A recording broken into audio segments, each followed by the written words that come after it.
Bonjour à tous et à toutes et bienvenue sur Question pour un Norto.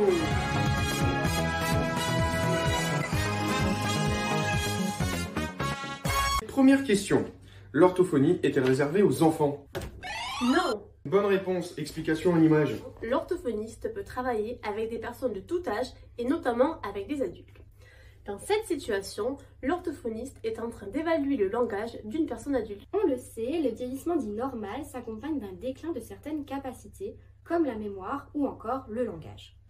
Un bilan de langage, à l'aide notamment d'une batterie de tests, va nous permettre de différencier ce qui découle de la pathologie ou du vieillissement normal. Question suivante. Dans la création d'une batterie de tests, comment s'appelle l'étape qui consiste à faire passer les épreuves à un grand nombre de personnes sans pathologie? La validation. La normalisation. Bonne réponse. Explication en image. Les tests sont soumis à une normalisation qui est une étape clé dans la création d'une batterie de tests. Elle consiste à faire passer des épreuves à un grand nombre de personnes sans pathologie. On va prendre en compte l'âge, le niveau de scolarité et le sexe de chaque participant. Puis, on va analyser l'ensemble des résultats afin de créer une norme. Nous accueillons justement Élise et Claire qui ont participé à une normalisation. Bonjour mesdemoiselles, est-ce que vous pourriez nous en dire plus sur le sujet?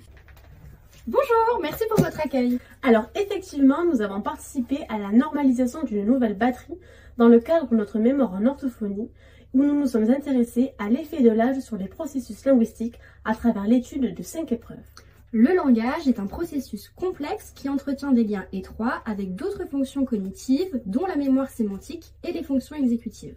Notre travail s'est centré sur la mémoire sémantique, son accès et son traitement, la mémoire sémantique étant l'ensemble des connaissances et des représentations conceptuelles du monde. Pouvez-vous donc nous partager vos résultats? Oui, bien sûr. Alors, les résultats ont montré une diminution du nombre de bonnes réponses aux tâches sollicitant davantage le contrôle exécutif et sémantique. En revanche, nous notons une préservation des performances en termes de bonnes réponses aux tâches qui réduisent au maximum l'effort d'initiation et de verbalisation.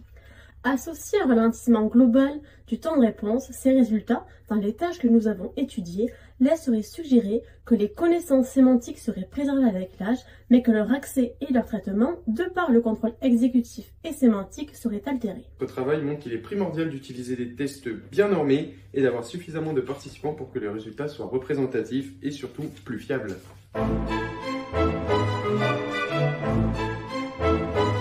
C'est donc la fin de notre émission. Merci de nous avoir suivis, cher public, et nous nous retrouvons demain pour une autre partie de Questions pour un Norto. Bonne journée à tous et à toutes.